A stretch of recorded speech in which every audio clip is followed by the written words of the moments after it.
Hi friends, welcome back. So this was a headline back in January. It said Tesla warns of notably low sales in 2024. And it's interesting because just recently we got the headlines, Tesla sales fall for second straight quarter despite price cuts. I want to talk about this stuff, understanding this, give you some headlines of what's going on with stocks, elections, and the American consumer. Why am I starting with this Tesla thing? It's because essentially when you look at the news all the time, and I do this, you guys, with you for following my channel, is you want to put the pieces together, right? So each individual company will come out and say, hey, this is what our forecasts are for the future, and you say, okay. And then when you start to hear similar things from multiple companies, just say, okay, that's what's going on with the consumer, because it's different than, say, just the government numbers. They'll tell you one thing, but then when all the companies start reporting similar stuff, it starts to tell a fuller picture. So for example, here in January, Tesla's saying, hey, our sales are going to be down, basically, notably lower. And then they come out and say, okay, we're not, we're cutting prices, like, right? There's price cutting, and yet we're still selling less cars. And moreover, it's not just Tesla cutting prices, it's also Whole Foods, right? You can read the headline, Whole Foods is cutting prices and ditching the whole paycheck aura to appeal to inflation-weary shoppers. And putting this stuff together, you kind of get a sense of what's going on, right? People are essentially tightening their budgets. Now, what's interesting, though, when we're talking about American consumers, we'll get into election stuff in a minute here, is that evidently, though, people are still traveling. So I saw this. This is coming out July 4th, 2024. This is a holiday in the USA, so happy Independence Day or happy July 4th. I'm not sure how we say. Do we say happy? I don't remember if I say anyone happy 4th. You guys can tell me about how you celebrate with other people. I just know you eat ice cream, hot dogs, and go see fireworks. But that's essentially what I wanted to share about this, is that I guess people are still traveling. So, for example, it says travel is the American way, even when it's pricey. The whole point was that I guess American consumers are cutting back on big ticket items, but they're spending on experiences, which is actually quite interesting. So be it like your Taylor Swift concert, people are spending money on, but they maybe not essentially spending money on, like, say, buying a new Tesla, or maybe they're cool with spending money on a air travel. Maybe it's like $800 for plane tickets or whatever. And I guess when they talk about Americans traveling, it's over 70 miles. I think that's what they refer to that, and that's coming from AAA. Now, I also want to put this together. What's going on in the UK? They're having an election today, and essentially the party in power is I think they were in power for 14 years. They're going to be replaced by the Labour Party. So they're coming in power, and I guess it was a sweep. like the Labour Party really came in. And for those of you who watch my channel, I know some of you are in the UK. I'd like to hear your thoughts on what you think about the recent election and what it says about the UK consumer and what people are feeling over there. I can tell you, just want to talk about my channel for a minute here. 56% of or 57, we'll call it, of my viewers are from the US. 7% from Canada, 5% from the UK, 3.7% from Australia, and 2.3% from Germany. I mention this stuff because I always like to hear from people from other countries, and I read this stuff, but I'm not living there, so that's why I want to hear it from you. But my basic understanding, though, is that generally speaking, when you're not happy with the direction of your economy or country, you just want change, right? So someone was writing a comment just yesterday, and I've heard this before, but someone reiterated, from the UK, was saying home prices are really high, and that a lot of people, in the UK throw all their money into real estate. And essentially, if there was ever a crash there, it would really, really hurt a lot of people. We have a similar situation here in Korea, and essentially because prices are so high, it prices out many, many young people from ever getting a home, right? It's just too much. And I don't know what the exact ratio is of like median income to home prices in UK, if it's like 20 times or 10 times or whatever, and you guys can tell me that, but I just want to say that is an issue. What's interesting, though, is when you compare what's going on in UK to the USA when it comes to elections, it's actually really different. This was a headline here from just on July 3rd from CNBC. They said here, no God, no big ads, and no age debate. UK election race is very different to America. So the basic difference is, and I'm bringing this stuff up because I want you to just understand like how similar things can be in various countries, meaning that consumers are struggling and they want some sort of change, but then how things are different when it becomes to being carried out or how changes are made. So in the UK, I guess people aren't really arguing about, whether or not God exists. In the 80s, I think it was like 75% of the people were actually considered to be religious, but now it's like 49%, so that has dropped. The other issue as well is I guess they don't really argue about guns in the UK. They just don't have them. Abortion's not really up for debate, and neither is gay marriage. But for whatever reason, Americans are really concerned about these kind of things. It's just Americans. It's a different thing. Also, too, in the Americans, they spend like a year on the election, spend a whole bunch of money, anywhere for, say, $3 to $4 billion, something of that nature. That's for the elections. And then the UK, the election's like 6 weeks. And then my understanding is, and I looked at a couple different numbers of this, they said the limit of campaign financing or campaign spending is like under $2 million US, which is really low, or 54,000 pounds per seat contested. So for those in the UK, you guys can let me know what the spending ends up being if you guys have good numbers on that. At least what I read in the USA, they're saying 3 to 4 billion. Who knows like if it's exact, but I wouldn't be shocked if it's in that range. The reason why it gets so high in the USA is because we have these political action committees, which can essentially have spend as much as they want. They're separate from the campaign. They're not supposed to coordinate with the American campaigns, but it happens.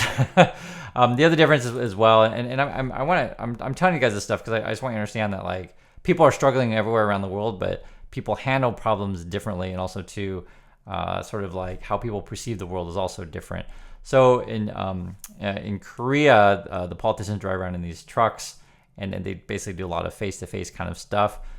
In UK, I think it's a similar thing, but I think you guys do it in buses, so I think it's quite interesting. In USA, I mean, they fly where it's like, essentially talking about bigger geography, and also too, they have internet and all that stuff. But certainly things are changing with social media.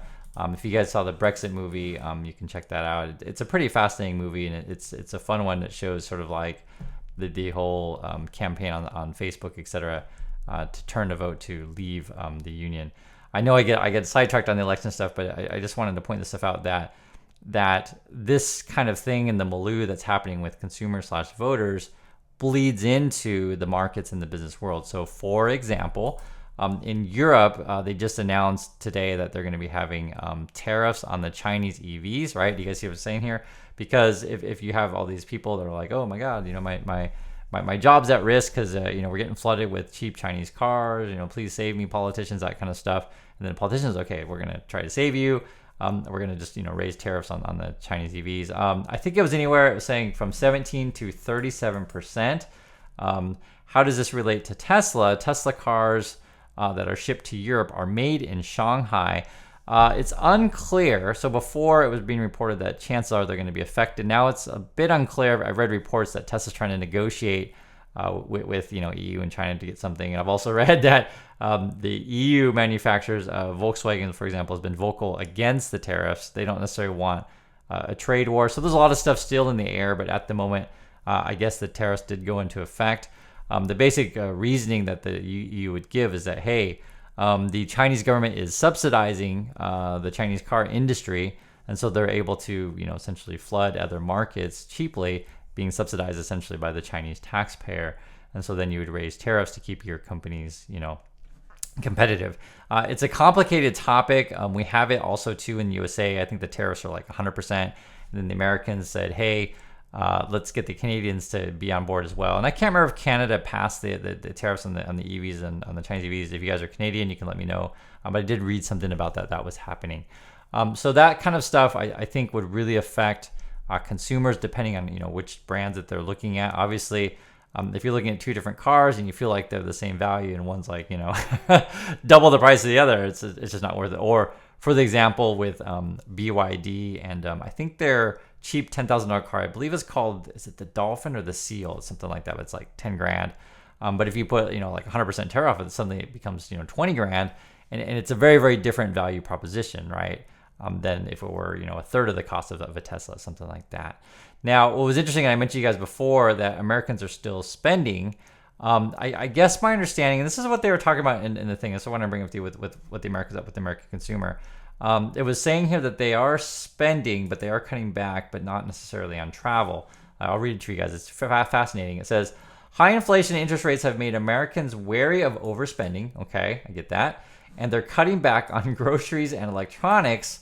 And they're cutting back on groceries and electronics while holding off on major purchases such as a new home, right? So this is sort of what Americans are doing. So I guess we're not buying as many iPhones, and maybe we're not, splurging on the steak, and then I guess we're not necessarily going out to buy those overpriced homes with high mortgages, interest rates on that. But then there says here, but yet there's still one area they're happy to splurge, travel, right? And this summer is geared up to yet another record-breaking season. So this really stood out to me. My wife and I, if you guys watch our other channels called Chris and Yeji, you'll know that we just recently went to Vietnam.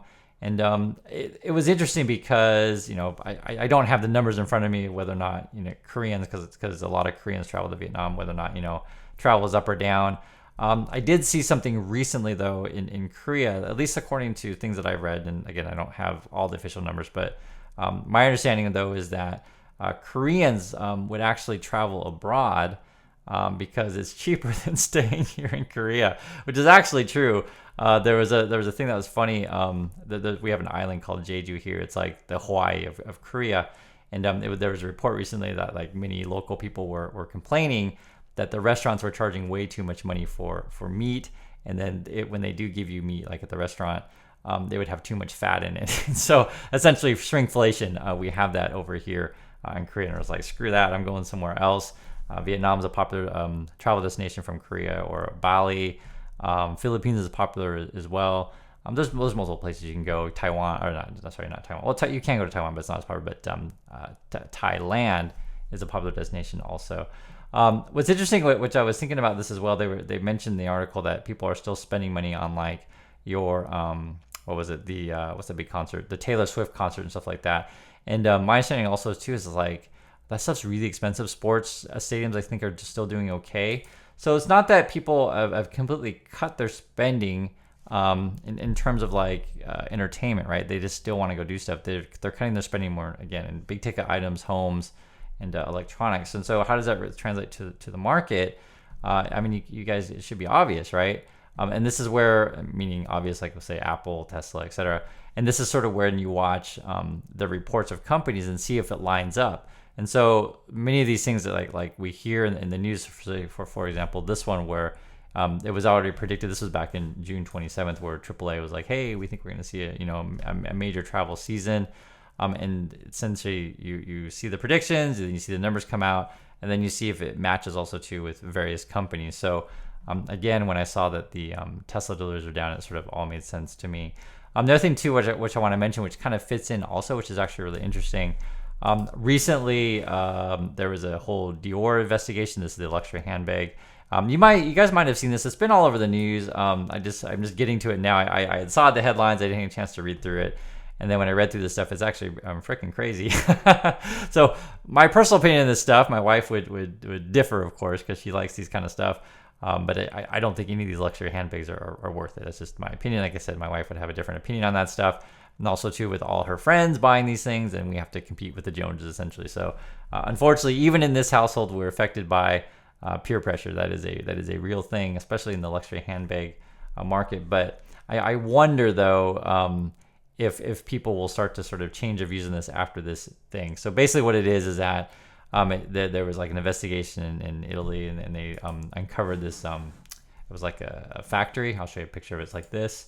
And end up being a bunch of it was illegal Chinese workers, and then illegal Filipino workers, and they're getting paid like $2 an hour, and then the factory would sell these bags for like $57 to Dior, and then Dior would turn around and sell them for like $2,000 or something like that. Now I don't know if because I was reading through the stuff, if the 57 is the entire cost of the bag, because they mentioned this sort of factory as being like a subcontractor supplier. So it was a little bit unclear to me, at least, if that was the entire part of the bag. But still, the point being though is that like all these profits are based off exploiting workers. They were sleeping in the factory, and I guess they had like essentially overcrowded dorm rooms that look something like this. This is actually stuff that I actually mentioned in my book. It's called Positive Angle, because I had this experience when I worked and lived in Shenzhen. I didn't work in the factory, but it was a similar experience when I worked at a luxury hotel design company. I ultimately quit that job. Like I said, I write about my book, and I'm just mentioning it too because when you have these experiences firsthand of being in other places and seeing this stuff, it sort of changes your views on things. I know that for many people, this is just how it is, who watch YouTube and watch financial content. Many of you are young, maybe 19, 20, haven't traveled to other places, and you just see like stocks on the chart, and you know, your favorite YouTuber just tells you that your Tesla stock's gonna go to the moon. Maybe it will, guys. But you know, for me, I like to inform you sort of everything so you get a fuller picture of what's going on, right? When the company itself tells you that things are slowing down, when you see that the elections in other countries, say example in the UK, is a complete landslide in one direction just because people want change, and you start to put all this stuff together, you can kind of see more fully the larger picture, right? And predict trends a little bit easier. So that's what I try to help you guys do and see. By again, you look at what individual countries, companies say, what do governments say, and then also too, what do consumers do and what do they spend their money on. So hopefully this is useful and helpful for you. Love to hear your thoughts on any one of these things, and I'll catch you all in the next video.